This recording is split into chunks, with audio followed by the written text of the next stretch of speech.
हाँ, प्रिय संस्कृत मित्राणी नमा संस्कृताय, संस्कृत गंगा में आपका स्वागत है। मैं हूँ सर्वज्ञ भूषण। आइए हम लोग बिहार टीजीटी पीजीटी के लिए एकादशी प्रश्नोत्तरी लेकर के चल रहे हैं। कल आपका रिजल्ट आया, आप सब पास हो चुके होंगे ऐसा हमें विश्वास है। पेपर अच्छा था, आप सबको जो लोग पास हो गए उनको बहुत बहुत शुभकामनाएं। शायद ही ऐसे बहुत कम लोग होंगे जो फेल हुए होंगे, क्योंकि संस्कृत के पेपर के आधार पर मैं ये कह सकता हूँ कि आपको जितने नंबर चाहिए होते हैं बिहार स्टेट को पास करने के लिए, उतना सब आप लोगों ने पा लिया होगा। ज़्यादा मेजोरिटी में आप पास हुए होंगे ऐसा मुझे विश्वास है। अब 11 ही प्रश्नोत्तर क्यों? क्योंकि 11 प्रश्नों से हम लोग ये सीखने की कोशिश कर रहे हैं कि ये इस प्रकार के प्रश्न आ सकते हैं। ठीक है, पूरा मॉडल पेपर भी आपको हम संस्कृत गंगा के नए वाले ऐप में, ये जो ऐप लगा हुआ है उसमें हम आपको पूरे मॉडल पेपर 10-20 मॉडल पेपर उपलब्ध कराएंगे परीक्षा के पहले, यानी जो मेन परीक्षा आप देने जा रहे हैं। तो ये ध्यान रखिएगा, ये नया ऑनलाइन क्लास से जुड़ने के लिए आपको संस्कृत गंगा ऐप ये नया कर दिया गया है। तो आप इस संस्कृत गंगा ऑफिशियल नाम से ये ऐप है, इसमें आप जुड़िएगा, इसको आप देखिएगा, आपके लिए बहुत अच्छा होगा। अब Bihar BPSC Sanskrit TGT PGT के लिए एकादशी प्रश्नोत्तरी का ये भाग 2 है। कल हम लोगों ने एक भाग पढ़ा था 3 बजे, अब नित्य हम लोग पढ़ा करेंगे इसको 10 बजे। ठीक, 10 बजे से डेली पढ़ेंगे आपके लिए, और केवल 11 प्रश्न ही लेकर के आएंगे। तो कल 11 पढ़ चुके थे, अब आज हम लोग 12वां प्रश्न है।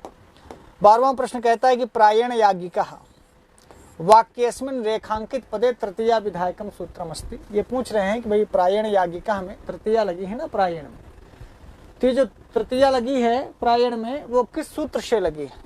प्रकृत्यादिभ्य उपसंख्यानम से, कि हेतु से, कि अपवर्गे तृतीया से, कि ये जो ऊपर कहे गए हैं इनमें एक से ज्यादा चीजें सही हो रही हैं कि कुछ भी नहीं सही है?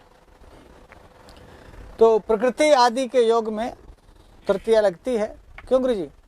तो प्रकृत्यादिभ्य उपसंख्यानम इस सूत्र से प्रायण में आपको जो दिख रहा है तृतीया, वो इससे दिख रही है। क्यों? तो सही उत्तर क्या मार देंगे? ये उत्तर हमारा सही हो जाएगा ना। तो एक किसका प्रतिनिधित्व करता है? अम्मा का। तो इसका मतलब ये मानो ये बता रहा है कि भैया अपनी माता का आदर करिए, सम्मान करिए ना, ताकि ये आपका सही होता रहे। फिर 13वां प्रश्न है कि अभिज्ञान शाकुंतले श्लोका विद्यन्ते। अभिज्ञान शाकुंतल में 7 अंक हैं, किसी एक अंक विशेष का श्लोक नहीं पूछा जा रहा है, पूरे शाकुंतल का श्लोक पूछा जा रहा है। तो 256 श्लोक हैं कि 196 श्लोक हैं कि 111 के उपयुक्त में से एक से अधिक की कोई भी नहीं। तो 256 किस में होते हैं भैया? उत्तरामचरितम में। मतलब ये गलत है, क्योंकि अभिज्ञान शाकुंतल में पूछ रहा है। और 111 होते हैं निशतक वगैरह, मतलब ये भी गलत है। तो अब और क्या बचा? अब यही बचा, तो यही सही होगा।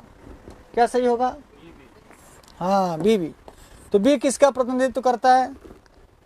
बी प्रतिनिधित्व करता है बीबी का, और बी बेबी का। तो जिसके बेबी हैं वो बी से बेबी समझ ले, और जिसकी बीबी है तो बीबी समझ ले, और दोनों हैं तो एक बार बीबी समझ ले, एक बार बेबी समझ ले। सही है राम जन्म। तो शाकुंतल में पूछेगा श्लोक कितने, तो क्या लिखेंगे? 195 या 196 है ना। 195-96 श्लोक हैं। कुछ लोग किसी श्लोक को मानते हैं, कभी कुछ लोग नहीं मानते हैं, पर फिर भी 195-96 के आसपास पूरे शाकुंतल के 7 अंक में श्लोक है, ऐसा मान के चलें।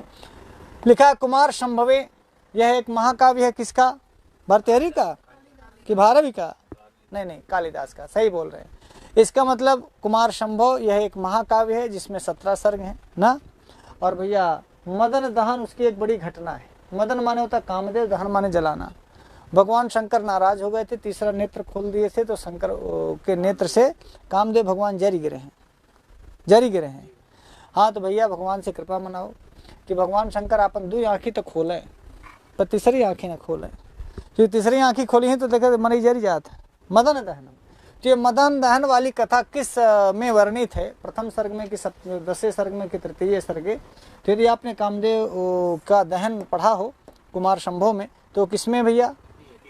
पहले में कि 17वें में? तो इसका मतलब ये प्रश्न ये बता रहा है कि हमें हर महाकाव्य या हर नाटक का जो बहुत ही इम्पॉर्टेंट घटना है वो घटना पढ़ के जाना चाहिए। सवाल यही आएगा ऐसा तो नहीं है, पर यह सवाल आ सकता है कि भैया छाया रूपी सीता का वर्णन किसमें किया गया है उत्तरामचरित में, किस अंक में? ऐसे सवाल आ सकते हैं। या शकुंतला की विदाई का वर्णन किस अंक में है, ऐसा सवाल आ सकता है। या शकुंतला को शाप किस अंक में मिला, ऐसा सवाल आ सकता है। मानो एक सवाल कई सारे सवालों को आपको बता रहे हैं भैया पढ़ना कैसे, ये 11 प्रश्न इसलिए नहीं पढ़ा ना कि 11 ठोट लो यही आएगा, मैं वैरायटी बता रहा हूँ। भैया एक वैरायटी आपने देखी, अच्छा ये वैरायटी है भैया, कुमार संभव में मदन दहन किस में हुआ है, किस अंक में, किस सर्ग में, तो इसका मतलब शाकुंतल के प्रत्येक अंकों की जो महत्वपूर्ण घटना है वो हमें पढ़ना चाहिए। उत्तरामचरितम के जो महत्वपूर्ण घटनाक्रम है उसे हमें पढ़ना चाहिए। क्यों गुरु जी? मृच्छकटिक में भैया चोरी किस अंक में हुई, या सेंध किस अंक में फोड़ा, या मदनिका और सर्विलक का मिलन किस अंक में होता है, या चारुदत्त को फांसी किस अंक में होती है गुरु जी, या बसंत सेना का गला शकार कब दबाता है किस अंक में, ये सब बड़ी घटनाएं हैं। तो भैया मृच्छकटिक में जो बड़ी बड़ी घटनाएं हैं वो किस किस अंकों में घटित हो रही हैं, ये हमें जानना चाहिए। क्यों गुरु जी? तो कोई भी एक सवाल आपको सिर्फ इसलिए पढ़ाया जा रहा है कि दिस इज वैरायटी, ये प्रश्नों की वैरायटी है, और यही वैरायटी आपको यही सवाल आएगा, एकदम नहीं हो सकता है अभी जाए, हो सकता है ना भी आए, लेकिन इसी तरह का सवाल आएगा ना गुरु जी। जैसे मैंने आपको उदाहरण दिया, भैया पूछे लगा कि भैया भगवान राम जो है सीता जी को चित्र दिखाते हैं अपने वनवास काल का, जहाँ जहाँ गए थे वो सब चित्र जो है, तो ये चित्र दर्शन वाला कार्यक्रम उत्तरामचरित में वर्णित है, बताओ किस अंक में है, आप समझ गए। तो ये एक बड़ी घटना है। तो या कि भैया सीता फिर से गंगा जी के पास से एक बार पुनर्मिलन होता है सीता जी का राम से, किस अंक में होता है पुनर्मिलन का मतलब सीता जी आती हैं, एक बार छोड़ दिया जाता है सीता को, फिर गंगा जी भेजती हैं भागीरथी के साथ, सीता जी फिर से एक बार राम से मिलते हैं। राम भले सीता से नहीं मिल पाए तीसरे अंक में, राम प्रत्यक्षता भले नहीं मिल पाए, लेकिन सीता तो मिली। क्यों गुरु जी? तो इस तरह की घटनाएं हो सकता है आपसे परीक्षाओं में पूछा जाए। तो ये एक सवाल की वैरायटी है भैया, नंबर ऑफ क्वेश्चन नहीं है, नंबर ऑफ वैरायटी पढ़ाने की कोशिश कर रहा हूँ, ध्यान रखिएगा।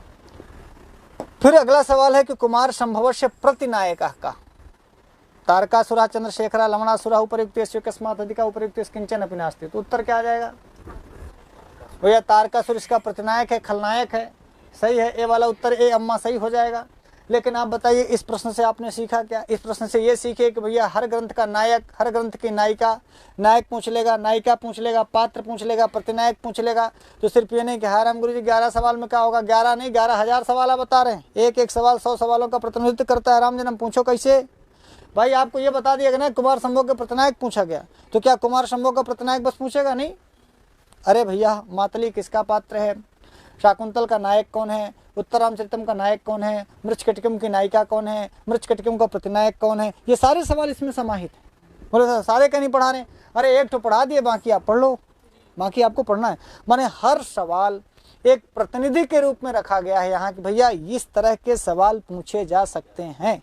आज कुमार संभव का प्रतिनायक पूछा गया, कल मृच्छकटिकम का प्रतिनायक पूछा जाएगा, जवाब अलग हो जाएगा लेकिन सवाल यही रहेगा। मुझे सवाल कैसे रहेगा भैया? आपने कहा कुमार संभव का प्रतिनायक पूछ रहे हैं, तो अरे मृच्छकटिका का प्रतिनायक होगा तो उत्तर सकार आ जाएगा। यानी नायक पूछा जाएगा, नायिका पूछी जाएगी, प्रतिनायक पूछा जाएगा, पात्र पूछा जाएगा। ये सवाल आपको बताने की कोशिश कर रहा है। तो समझ गए रहे हैं गुरुजी? हमारे राम जन्म भैया बोले कि सर 10 बजे से आप पढ़ाएंगे, हमने सुना। बोले हाँ पढ़ाएंगे। बोले लेकिन ये भी सुने 11 प्रश्न पढ़ाएंगे। क्या सर ज़्यादा पढ़ाइए? अरे भैया ज़्यादा क्या पढ़ाएं, 11 में तुमको 1100 पढ़ा देंगे। तुमको 11 नंबर ऑफ क्वेश्चन मत देखो, वैरायटी ऑफ क्वेश्चन देखो। क्या देखना गुरुजी? हाँ, नंबर ऑफ क्वेश्चन सुमन सिंह से पढ़वा देंगे, आधे घंटे में 100 क्वेश्चन मार देंगे। अब और नंबर ऑफ क्वेश्चन पढ़ना तो बताओ, मोहित सर को लगा देंगे 1000 क्वेश्चन पढ़ा देंगे। नंबर ऑफ क्वेश्चन पढ़ाने नहीं खड़ा हूँ मैं, आपको वैरायटी ऑफ क्वेश्चन बता रहा हूँ गुरुजी। समझ में आ गया गुरुजी? अर्थात ये जिस आदमी को पकड़ में आ जाए राय साहब कि भैया सवाल बनेगा कैसे, तो फिर इसको पढ़ाने की जरूरत होती नहीं। क्या समझो? कभी कभी अच्छी बात बोल देता हूँ। क्या अच्छी बात बोला? चाहे जितनी किताब पढ़ो, चाहे जितनी बार शाकुंतल पढ़ो, चाहे जितनी बार शाकुंतल की सूक्तियाँ पढ़ो, शब्दार्थ पढ़ो, कुछ भी पढ़ो, 2 बार पढ़ो, 4 बार पढ़ो, सर 10 बार पढ़ लिया, अब क्या करें? 10 बार पढ़ने से भी शाकुंतल, हम ये नहीं कहते कि अब कोई भी सवाल आएगा तो आपसे बिल्कुल बन जाएगा, लेकिन आप 1-2 बार शाकुंतल को पढ़ के बेहतर होगा कि शाकुंतल के सवाल पढ़ें कि शाकुंतल से पूछा जाने लायक क्या है, उत्तरामचरितम से पूछा क्या जाएगा, मृच्छकटिकम से पूछा क्या जाएगा। समझ में क्या गुरुजी? जब कोई ग्रंथ को हम 1 बार 2 बार 3 बार पढ़ लें तो फिर उसी को बार बार रिपीट करने के लिए उसको अलग तरीके से पढ़ना पड़ता है, और आपकी हर परीक्षा क्वेश्चन के फॉर्म में आएगी।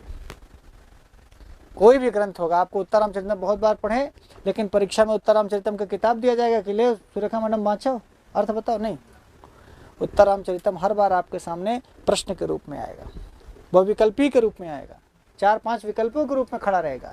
अर्थात अब हम सभी ग्रंथों का अध्ययन एक बार करने के बाद, 2 बार करने के बाद हमें प्रश्नोत्तर फॉर्म में उस प्रश्न को भी पढ़ना। हर लाइन में आप प्रश्न खोजो, हर सेंटेंस में आप प्रश्न खोजो, हर घटनाक्रम में आप प्रश्न खोजो। गुरुजी यदि आपने 2 बार 4 बार पढ़ लिया है तो, और यही सही तरीका है, वरना हम प्रश्नोत्तरी लेकर आपके सामने क्यों खड़े होंगे?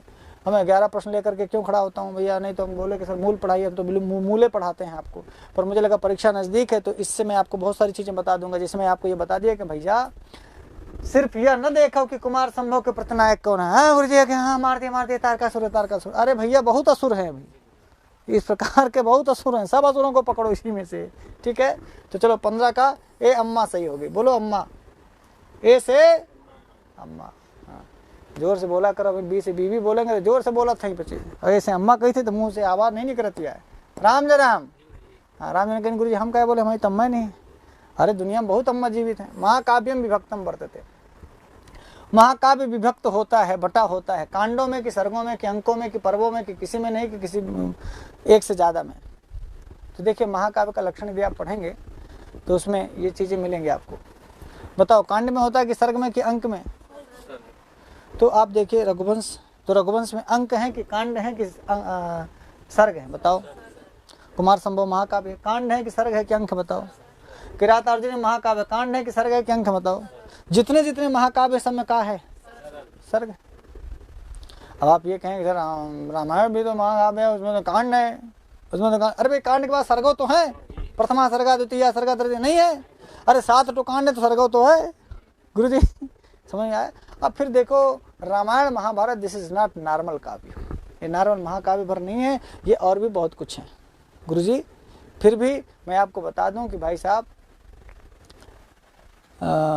और वो क्या है वो लाइन, हाँ सर्गबंधो महाकाव्य, लाइनें लिखी हुई सर्गबंधो महाकाव्य, ऐसा लक्षण ही लिखा है महाकाव्य के लक्षण में। अर्थात हमें नाटक का सामान्य लक्षण आना चाहिए, हमें अंक का, भाण का, गुरुजी प्रकरण का, कथा का, आख्यायिका का और महाकाव्य का, इनका सबका सामान्य सामान्य मोटी मोटी चीज़ें हमको पता होनी चाहिए। क्यों गुरुजी? हाँ तो भैया महाकाव्य बटा है किसमें? सर्गों में। तो क्या सही हो गया? B B B B B B. पर इसी प्रकार के बहुत सारे सवाल आपको पकड़ लेने हैं कि भैया नाटक किसमें बटा होता है? समझ में आ रहा है? या हर्षचरित की जो आख्यायिका है वो किसमें बटी हुई है? आप समझ रहे हैं? जो काव्य प्रकाश है वो किसमें बटा है? जो साहित्य दर्पण है वो किसमें बटा है? मैंने मैं आपको ये बता रहा हूँ कि ये सवाल कितने सारे सवालों का प्रतिनिधित्व कर रहा भैया, कि अर्थात कोई काव्य को लेकर के भी पूछ सकता है कि 10 कुमार चरितम किसमें विभाजित है, ध्वन्यालोक किसमें विभाजित है, काव्य प्रकाश किसमें विभाजित है, साहित्य दर्पण किसमें विभाजित है, शाकुंतल में अंक हैं कि कांड हैं कि सर्ग हैं, नाटक किसमें विभाजित होता है, प्रकरण किसमें विभाजित होता है, आख्यायिका में क्या होते हैं, उच्छ्वास किसमें है, विराम कितने हैं, गुरु जी तो कौन किसमें विभाजित है? तो ये विभाजन से भी एक सवाल आपसे कभी ना कभी पूछा ही जाता है। तो हर मोटे मोटे ग्रंथ जैसे कादम्बरी हो गई, हर्षचरित हो गया, गुरुजी रामायण किसमें विभाजित है, महाभारत किसमें विभाजित है, और पर्व में विभाजित है तो कितने पर्व हैं, इस तरह के बहुत सारे सवाल होते हैं। तो भैया यह सवाल सैकड़ों सवालों का प्रतिनिधित्व करता है।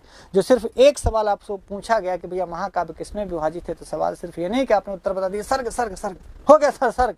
अरे नहीं भैया, अभी बहुत सारी चीज़ें हैं जिसको आपको नोट्स बना लेना चाहिए, और ये साहित्य में नोट्स बनाकर मैंने आपको दिया भी है कि कौन से ग्रंथ किस किस में किस चीज़ों में विभाजित हैं। राइट गुरुजी? तो उत्तर का मार दिए सर्गों में। सर्गेश सप्तमी क्या बहुवचन, महाकाव्य विभाजित है किसमें? सर्गों में। अब लिखा शतकत्रय परिगणितम वर्तते, ये शतकत्रय के अंतर्गत गिना गया है। परिगणित माने गिना गया है। श्रृंगार शतक गिना गया है कि नहीं, नीच शतक गिना गया है, वैराग्य शतक के उपयुक्त एक से अधिक की कोई नहीं। तो आप देखिए ये तीनों रचनाएं किसकी हैं भैया? ये तीनों रचनाएं भर्तृहरि की हैं, और तीनों को मिला के क्या कहा जाता है? हाँ शतकत्रय। देखो इसमें भी लिखा शतक, इसमें भी लिखा शतक, इसमें भी लिखा शतक, और ये तीनों शतक भर्तृहरि के हैं, इसीलिए तीनों को मिला के कहा जाता है शतकत्रय। क्या कहा गया? शतकत्रय कोई रचना नहीं है, शतकत्रय इन तीनों शतकों का सामूहिक नाम है। इन तीन जैसे कहते हैं ना G20, G20 क्या है? G20 20 देशों का समूह है। और क्या G20 कोई देश थोड़ी है गुरुजी। G20 समझ गए? वैसे ही सतकत्रय समझ गए? 3 शतकों का समूह, तीनों और एक ही कवि के हैं, वो एक ही कवि के हैं। और कवि कौन है? भर्तृहरि बब्बा है। तो भैया श्रृंगार शतक, नीच शतक, वैराग शतक तीनों को मिला के शतकत्रय कहते हैं। तो ये परिगणितम वर्तते, तो क्या उपरयुक्तेषु एकस्मात् अधिका हो जाएगा। क्यों गुरुजी? क्या होगा उत्तर बताइए?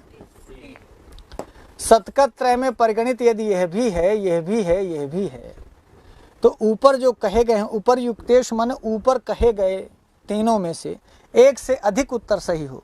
तो जब एक से अधिक उत्तर ए भी सही है, बी भी सही है, सी भी सही है, तो एकस्मात् एक से अधिका, एक से अधिक उत्तर सही हो रहा ना, तब जाके डी सही होगा।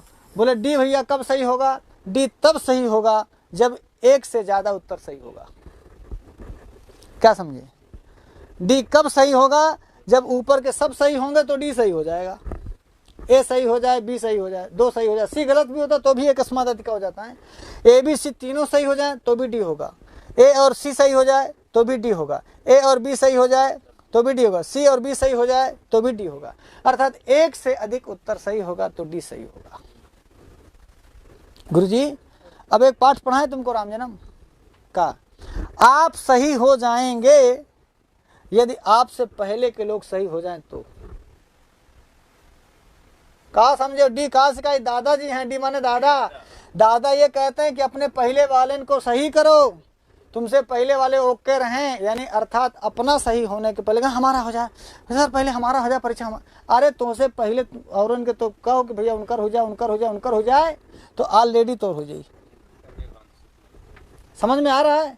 पाठ पढ़ो, का लिखा है, डी का बता रहा है। डी बता रहा है कि भैया पंडितवा के ना हो, रायबा के ना हो, हमारे पर हो जाए भगवान, एक ना हो। तो यार जब सब गलत हो जाए ना तो ये कभी सही नहीं होगा।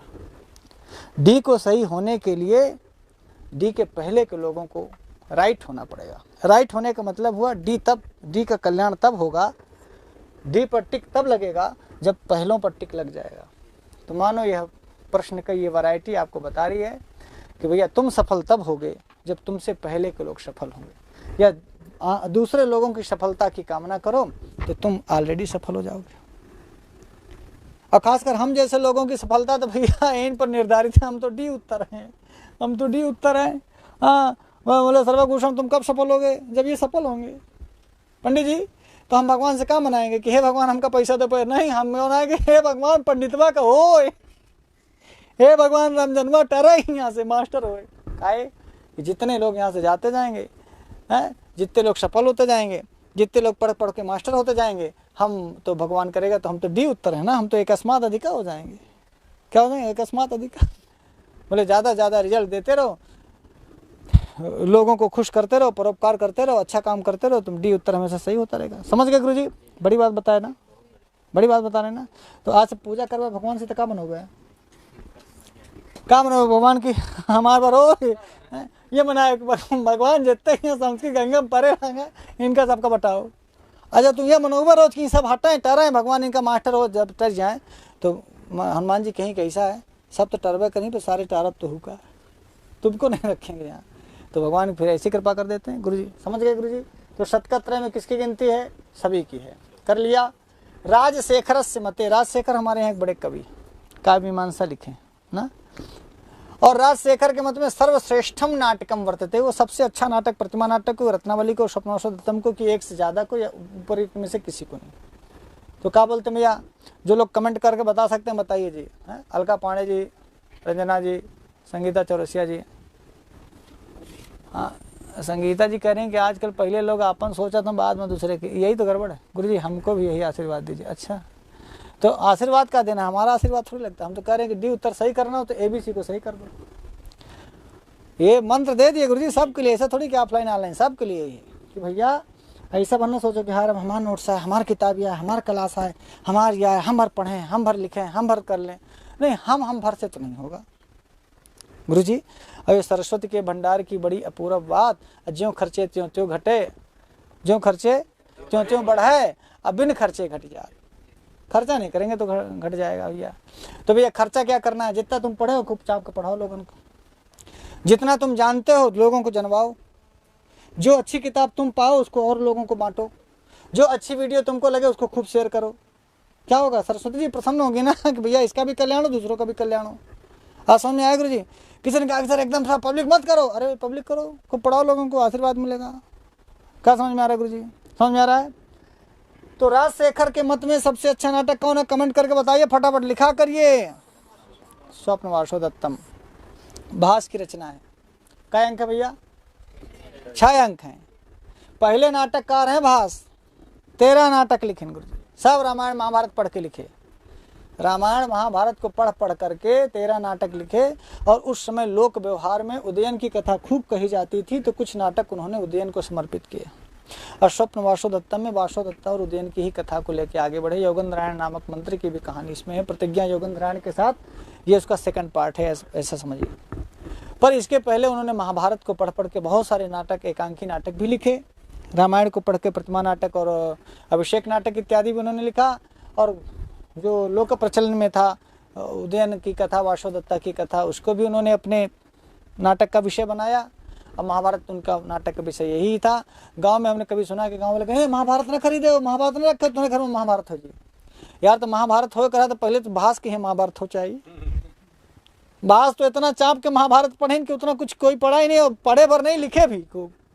तो भास के जीवन में तो कोनो महाभारत नहीं हुए, बल्कि आज तक लोग, भास तो नहीं है लेकिन भास की चर्चा आज भी हो रही है। तो ये कुछ परसेप्शन लोग बना लेते हैं, बताए भैया महाभारत न पढ़ो। हम तो आपको यही कहेंगे पहले कोनो पढ़ो न पढ़ो, महाभारत पढ़ो। और महाभारत के पढ़ने से तुम्हारे घर की महाभारत खत्म हो जाएगी। और जो आदमी महाभारत नहीं पढ़ेगा, महाभारत नहीं रखेगा, तो उसके भीतर महाभारत चलती रहेगी, भीतर महाभारत चलती रहेगी। तुम्हारे भीतर महाभारत चली, तुम्हारे घर में महाभारत चली। और न विश्वास हो तो अपने घर में महाभारत रख ले, खरीद करके पढ़ो, देखो तुम्हारे जीवन का महाभारत समाप्त हो जाएगा गुरु जी। और देखो भास तक आज भी भास जाने माने जाते हैं गुरु जी, गलत तो नहीं करें। तो राजशेखर के मत में कौन अच्छा नाटक है? स्वप्न वासोदत्तम। अब देखिए, रावण वधस्य नामांतरम वर्तते। रावण वध एक रचना है, और रावण वध का एक दूसरा नाम भी है जिसमें वो बहुत पॉपुलर ग्रंथ है। अनर्घ राघव के बाल रामायण की भट्टी काव्य है, उपयुक्त एकस्मात् अधिका की उपयुक्त किंचन अपि नास्ति। बहुत अच्छे अच्छे सवाल हैं, ध्यान से सुनिएगा। बताओ रावण वध किसकी रचना है? किसकी रचना भैया? महाकवि भट्ट की। किसकी? तो भट्ट के लिखे होने से इनको भट्टी काव्य भी कहते हैं। रावण वध का दूसरा नाम क्या है? भट्टी काव्यम। क्या नाम है भैया? हाँ, तो ध्यान रखिएगा, रावण वध उसका असली नाम है। रावण वध उसका राम कथा उसमें, और भट्ट ने लिखा है, महाकवि भट्ट के लिखे होने से उसको भट्टी काव्य कहते। जैसे शिशुपाल वध को माघ काव्य कहते हैं, माघ ने लिखा है तो शिशुपाल वध का एक नाम माघ काव्य भी है। भारवी काव्य से किरातार्जुनीय का बोध होता है, माघ काव्य से शिशुपाल का बोध। अर्थात जितने भी अपर नाम है, श्रृंग महाकाव्य है, आनंदांक महाकाव्य है, हर चरण सरोजांक ग्रंथ है जो अपर नाम है। तो इन सब चीज़ों को हमको जानना चाहिए कि कभी कभी किसी एक ग्रंथ का, जैसे नलचंपू का दमयंती कथा नाम है, उसका अपर नाम है। तो इस प्रकार के भी सवाल आपसे पूछे जा सकते हैं। एक एक क्वेश्चन बहुत सारे सवालों की बात को बताता है, ध्यान रखिएगा। कोई दिक्कत यहाँ तक? भट्टी काव्य को समझ लिया आपने। अब 20वां नंबर देखिए, आप लोग उत्तर देते रहिए। कुछ लोग दरबार करे हैं, ठीक है, करे रहा दरबार। अभिज्ञान शाकुंतले आशंक से यदग्निम तदिदम स्पर्श क्षमम रत्नम वचनमिदम कस्य वर्तते। शाकुंतल में ये कहते हैं कि मैं जिसको अग्नि समझ रहा था वो तो छूने योग्य रत्न है, जिसको मैं आग समझ रहा था कि जल जाऊंगा, भैया आग ही है, छुए ना, ये ब्राह्मण की कन्या है। तो बोले अरे ये तो रत्न है। जब उसको ये पता चला कि क्षत्रिय कन्या है, विश्वामित्र की कन्या है, मेनका की कन्या है, राजा दुष्यंत जब ये जानते हैं कि भैया जिसको मैं आग समझ रहा था वो तो छूने योग्य सुंदर रत्न है, यह बात कौन कहता है? दुष्यंत कहते हैं। दुष्यंत नायक है किसके? अभिज्ञान शाकुंतल के। और आशंका से वो आग किसको समझ रहा था? शकुंतला को। वो सोच रहा था कर्ण की पुत्री है भैया, तो कर्ण तो ब्राह्मण है, मैं क्षत्रिय हूँ, ब्राह्मण की कन्या से विवाह करूंगा, नहीं गड़बड़ हो जाएगा, शाप दे देंगे, वो शाप दे देंगे, हम जल जाएंगे, भस्म हो जाएंगे। लेकिन बाद में उनको लगा कि नहीं, ये तो क्षत्रिय कन्या है, मैं भी क्षत्रिय हूँ, मेरा विवाह हो सकता है, तो मतलब ये तो रत्न है मेरे लिए। समझ गए? ये श्लोक, ये ऐसा कौन सोचता है? यदि आप अर्थ समझेंगे तो अर्थ समझ जाएंगे ना, कोई दिक्कत? आगे लिखा है, अभिज्ञान शाकुंतले उत्सर्पणी खलु महताम प्रार्थना। जो महान लोगों की प्रार्थना है, वो ऊर्ध्वगामिनी होती है। महान लोग हमेशा उच्च स्तर की बात करते हैं, ऊंची बात करते हैं, हमेशा ऊंची सोच के लोग होते हैं। और ऐसे महान लोगों, यदि महान लोगों ने कोई प्रार्थना की है, कोई निवेदन किया है, कोई बात कही है, कुछ कहते हैं तो ऊंची सोच के लिए कहते हैं। ऐसा मातली की दुष्यंत की कर्ण, ये किसका कथन है? लिखा वचनम इदम कस्य, वचनम इदम कस्य वर्तते। मातली का कि दुष्यंत का कि कर्ण का कि किसी का नहीं, कि बहुत लोगों का। तो भैया ये मातली का कथन है। मातली कौन है भैया? इंद्र का सारथी है। कहाँ आया था? दुष्यंत को लेने आया था, अब पहुंचाने भी आया था, समझ गए? तो मातल इंद्र का सारथी है और जो दुष्यंत के पास आता है ना, उत्सर्पणी खलु महताम प्रार्थना। अब ये देखो, ये वाला नंबर वाला देखते रहे वहाँ, ये नंबर देखो। ऑनलाइन क्लास है तो संपर्क करें 8004545091, 8004545092 ये नंबर है। यदि आपको ऑनलाइन कक्षाओं से जुड़ना हो तो भैया इस पे याद रखिएगा। पहले 22वां और आखिरी सवाल देख लीजिए। महाभारत से कस्मिन पर्वणि, महाभारत के किस पर्व में श्री कृष्ण के द्वारा अर्जुनम उपदिष्टम, अर्जुन को उपदेश दिया गया? समझ में आया? महाभारत से कस्मिन पर्वणि श्री कृष्ण ने अर्जुन उपदिष्टा होना चाहिए। गुरु जी समझ गया? तो महाभारत से कस्मिन पर्वणि श्री कृष्ण ने अर्जुन उपदिष्टा, हाँ उसको बना लीजिए। अर्जुन को उपदेश दिया गया श्री कृष्ण के द्वारा किसमें? सभा पर्व में कि भीष्म पर्व में कि वन पर्व में कि उपयुक्त एक से अधिक कि किसी में नहीं? तो देखिए भगवान श्री कृष्ण ने अर्जुन को उपदेश दिया था गीता में। किसमें दिया था? और गीता है भीष्म पर्व में। किसमें है भैया? हाँ, तो ये बी वाला उत्तर सही हो जाएगा, बी वाला, बेबी वाला। समझ गए? देखिए भीष्म पर्व से ही युद्ध की शुरुआत होती है, क्योंकि भीष्म ही पहले सेनापति हैं कौरवों के। तो भीष्म पर्व से युद्ध की शुरुआत होती है और युद्ध के पहले की घटना है गीता का उपदेश। गीता का उपदेश महाभारत के युद्ध शुरू होने के पहले की घटना है। और भीष्म पर्व में ही क्यों है? क्योंकि भैया भीष्म पहले कौरवों के सेनापति हैं। तो जहाँ भीष्म का रोल शुरू होता है वो भीष्म के कौरवों के सेनापति बनने के बाद शुरू होता है। तो पूरे भीष्म पर्व में भीष्म जब तक लड़े हैं तब तक भीष्म पर्व चला है। जब भीष्म गिर गए हैं सरसैया पे, उसके बाद देखिए कौन बना है सेनापति। अब आगे द्रोण पर्व होगा, देख लेना। तो ये पर्वों का भी ना विज्ञान भैया। और द्रोण मरे तब कौन संभारा है? तो आगे फिर कर्ण के बाद शल्य पर्व, सौप्तिक पर्व, इस प्रकार के पर्व आएंगे। अर्थात घटना आधारित पर्व है गुरु जी। कैसे आधारित पर्व है? हाँ, तो ये आप ये समझिएगा कि कभी भूल जाए तो कैसे दिमाग लगाएंगे? भैया महाभारत के युद्ध शुरू हुआ, हाँ बोले शुरू हुआ। पहले सेनापति कौन है? बोले भीष्म है।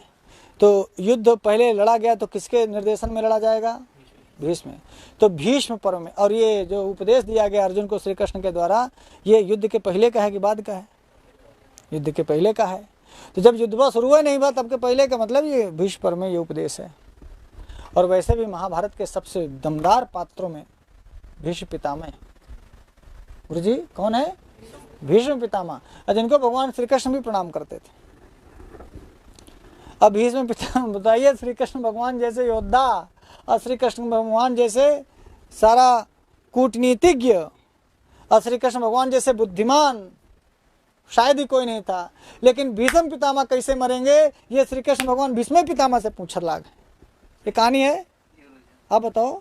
माने श्री कृष्ण भगवान की बुद्धि भी जहाँ काम नहीं की तो वहां भी किसकी बुद्धि काम दी? भीष्म पितामह। मैं इसलिए कहता हूँ कि सबसे भयानक पात्र, सबसे महत्वपूर्ण पात्र, सबसे विशिष्ट पात्र महाभारत में मैं भीष्म पितामह को मानता हूँ। इसी दृष्टि से हर जगह देखिए भीष्म पितामह सबसे बड़े भी हैं, ज्येष्ठ भी हैं, श्रेष्ठ भी हैं और सबसे ताकतवर भी हैं, सबसे योद्धा भी हैं, सबसे बड़े ब्रह्मचारी हैं। गुरुजी गलत कहें तो बताइएगा। इसीलिए हे भीष्म पितामह, आप कैसे खत्म होंगे, आप क्या कैसे होगा? तभी वो बताते हैं कि बुद्धि वही बताते हैं कि शिखंडी को ले आओ और तुम्हारे किसी की बस नहीं है। और देखिए ये भी कहानी आपने सुनी होगी कि श्री कृष्ण भगवान ने कहा कि भैया हम जिधर रहेंगे युद्ध नहीं करेंगे, शस्त्र नहीं उठाएंगे। भीष्म पितामह ने कहा उठाओगे, जो दिन हम कहेंगे उसी दिन उठाओगे। और देखो भीष्म पितामह उठवा दिए कि नहीं।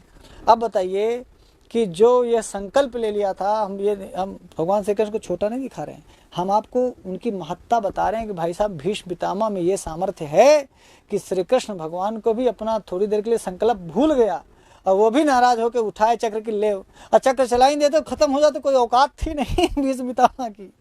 लेकिन तुरंत सरेंडर हो गया कि गुरुदेव आप कह रहे हो ना कि नहीं उठाओ शस्त्र, अब आप उठा ले बस। हम तो आपके चरण सेवक है ये हैं।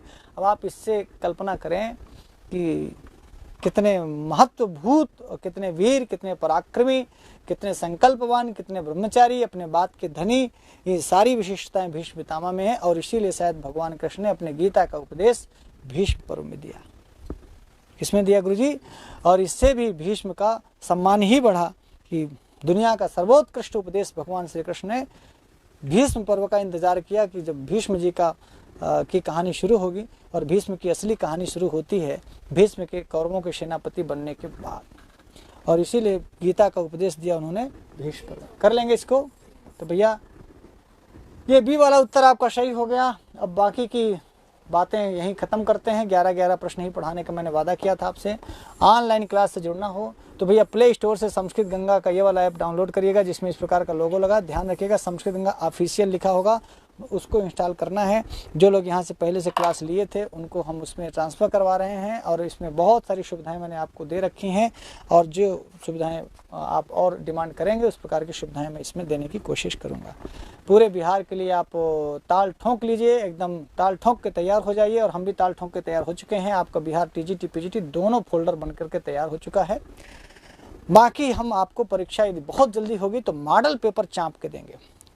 टेस्ट सीरीज खूब चलेंगे यहाँ पर और टेस्ट खूब सारे बन गए हैं। पूरी टीम बिहार के लिए तैयार है, हम लोगों की भी। और पूरी टीम कमर कस के तैयार है भैया। एक पेपर, दो पेपर हम लोग रोज़ तैयार कर रहे हैं और आपको वो पेपर आपको मिलते रहेंगे 11 प्रश्न के रूप में, पब्लिक भी और ऐप में सारे। बहुत जल्दी हम आपको सब चीज़ें उपलब्ध करा देंगे। आज के लिए इतना ही। नमः संस्कृत है।